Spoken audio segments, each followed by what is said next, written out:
Então, boa noite a todos os nossos amigos que vão nos ouvir nesta noite, vão nos assistir, através de uma pequena reflexão que quero trazer a vocês nessa noite sobre teologia prática, baseada em uma porção bíblica que se encontra em Mateus capítulo 6 e o versículo 9.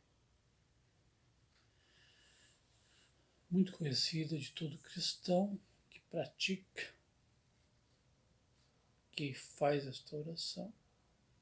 Mas essa oração não é apenas uma oração para ser repetitiva todos os dias, mas é uma oração para ser estudada, analisada, praticada. Então, baseado em Mateus 6:9, diz a palavra: portanto, vós orareis assim. Oração e adoração é uma forma de vida. Todo o cristão, ele estuda a Bíblia e ele ora. Ele estuda a Bíblia, ele canta. Ele estuda a Bíblia e pratica o que está escrito na Bíblia, aquilo que ele entende, aquele que lhe é ensinado através de seus líderes. Mas logo a gente vem uma pergunta: orar a quem? Saber a quem orar é mais importante do que saber quando orar. Não seria horrível se nos dispuséssemos a orar da melhor maneira possível e depois descobríssemos que estávamos orando a pessoa errada? A quem oramos e também a maneira como oramos são mais importantes do que o lugar onde oramos. Se orarmos a pessoa certa e de maneira certa, o lugar não importa muito, quer estejamos dentro de casa, andando ou trabalhando. O que há em nosso coração é mais importante do que aquilo que nos cerca. Então vamos compartilhar com você sobre o Deus verdadeiro e sobre como devemos orar a Ele. Veremos aquilo que é importante para Deus, a fim de que saibamos orar de acordo com sua vontade. Aos poucos vamos aprendendo também como a nossa oração pode afetar a maneira como vivemos. Na Bíblia Sagrada mesmo está escrito: conforme você pensa, assim você é. Conforme pensa a sua alma, assim é realmente o seu ser. Ora, como a gente acabou de falar sobre o Deus verdadeiro, logo vem a pergunta: mas Deus existe? Pois bem, vamos começar nossa reflexão acerca da oração e adoração a Deus, afirmando que as pessoas que adoram devem adorar ou orar a alguém, ou comumente se ouve falar alguma coisa, alguma força superior.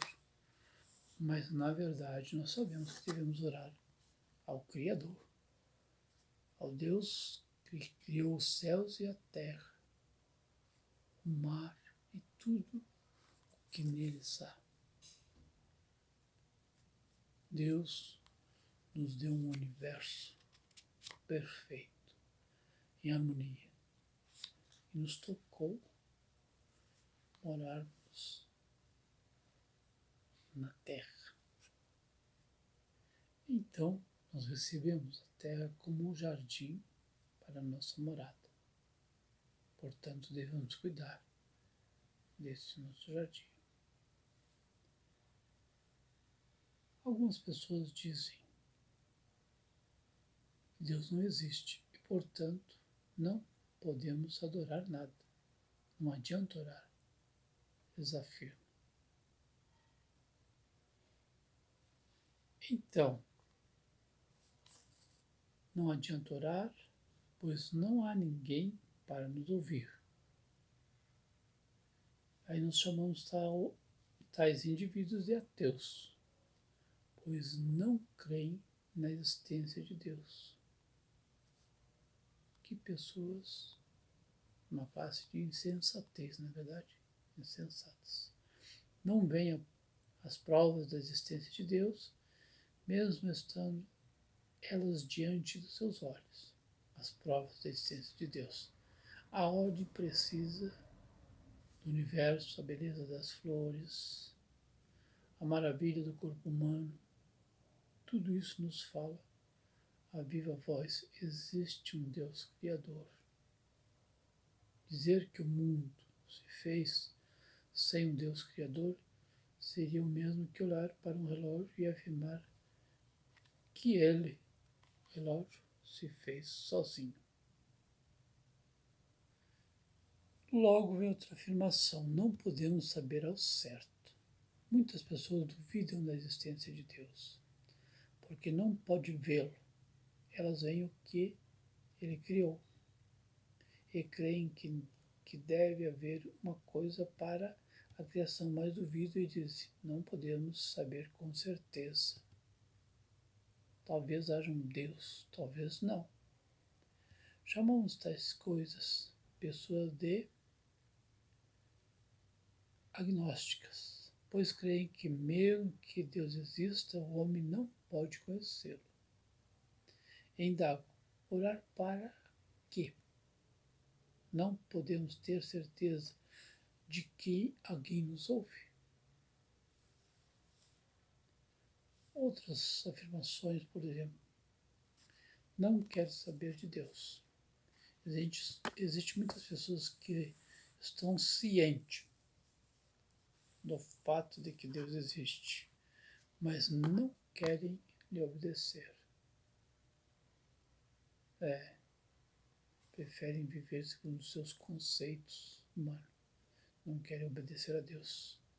Chamamos a tais pessoas de reprobas, porque elas se recusam a aceitar algo que conhecem. Não oro, pois amaram mais as trevas do que a luz, porque as suas obras eram más. Mas chegará o dia em que os reprobos orarão. Eles pedirão as pedras que caiam sobre eles para que os escondam da face daquele que se assenta no trono. Será um dia de ira e de julgamento para eles. Muito bem, mas existe outra afirmativa: a natureza é Deus. Muitas pessoas acreditam que Deus e a natureza são uma coisa só. Não creem em um Deus criador distinto de sua criação. Tais pessoas afirmam que as árvores são Deus, e as nuvens são Deus, e o homem é Deus. Chamamos tais pessoas de panteístas. Elas dizem que tudo que é bom é Deus. Para elas, a natureza é Deus. Deus é impessoal. Como estão enganadas? Sem dúvida. Que Deus do panteísmo é um Deus descaracterizado. Não se pode orar a Ele, pois não possui ouvidos. E não responde às orações, pois não tem voz. Não pode ver, pois não tem olhos. Não pode amar, pois não tem coração. Que tipo de Deus é este? Uma coisa é dizer que Deus é amor, e a outra coisa muito diferente é dizer que o amor é Deus. Desse modo, uma coisa é dizer que Deus está em sua criação, e outra coisa muito diferente é dizer que a criação é Deus. Na verdade, é uma confusão, panteísmo. Mas existe uma explicação para todas essas coisas e nós vamos compartilhando aos poucos a teologia prática. Um abraço, que Deus abençoe a todos.